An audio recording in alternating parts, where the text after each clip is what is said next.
and welcome to my channel. I am Zodiac Bandit, and today we have some spoilers for up to episode 95 of Campaign 3 of Critical Role. So if you aren't caught up, I recommend getting caught up and then coming back to watch this video, or, keep watching, because if you're getting caught up still, by the time you do, there's likely another episode, so then you should watch that one too. But then eventually come back and watch this one. So the spoiler warning out of the way, we can move on to the actual video. And this entire video is centered around this line from Keyla from episode 94. And where are you off to? I'm off to traverse the length and breadth of Exandria. I have a few friends to stop at, some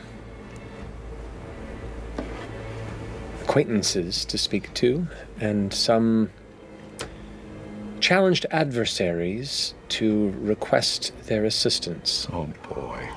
Oh boy. I'm but one of a number of diplomats on these missions, but I'm one of the fastest there is. And in some cases, the most underestimated. Happy recruiting.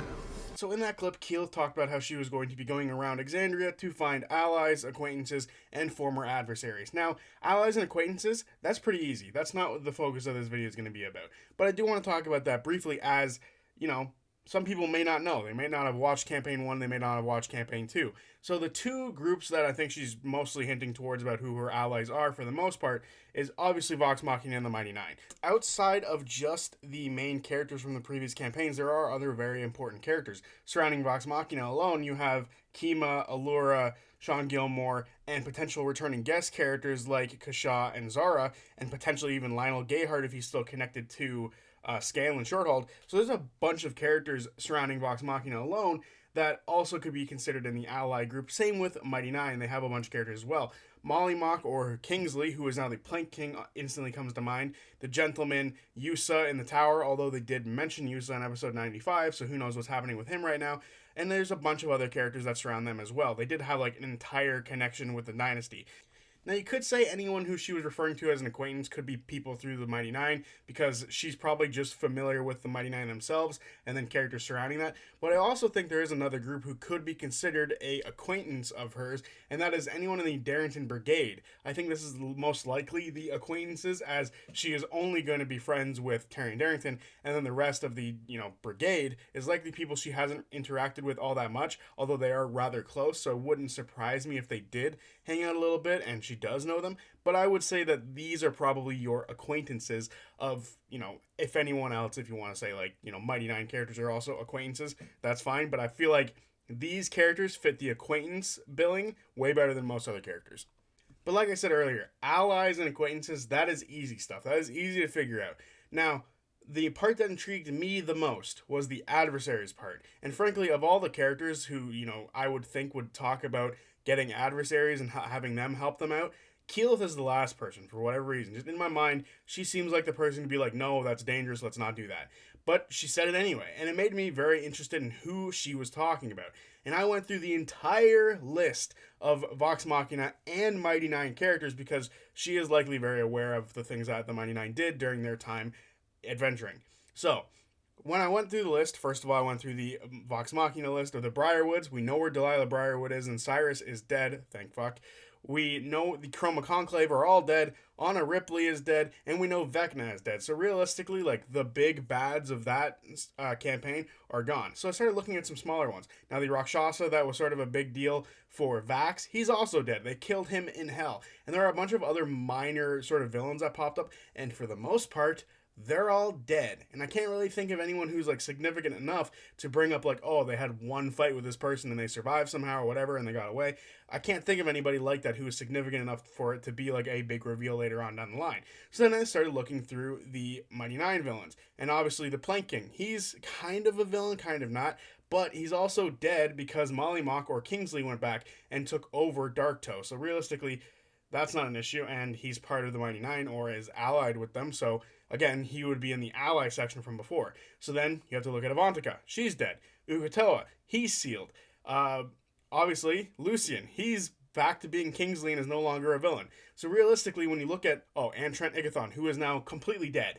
So realistically, of all the main adversaries of the group, of both groups, they're gone. Also, Lorenzo, he's dead. He's been dead for ages. He killed Molly Mock and now has been dead, a little bit after that. So, realistically, none of the main villains from either campaign, none of these subsidiary villains from either campaign are alive or being able to do anything to help them. So realistically, I was completely lost with who the hell she was fucking talking about for so long.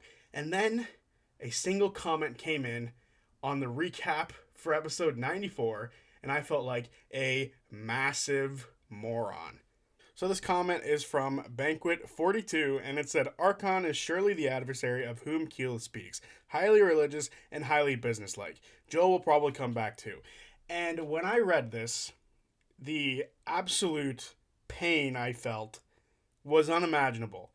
To have missed something so blatantly obvious shows that sometimes being overly speculative of things is very, very, very bad.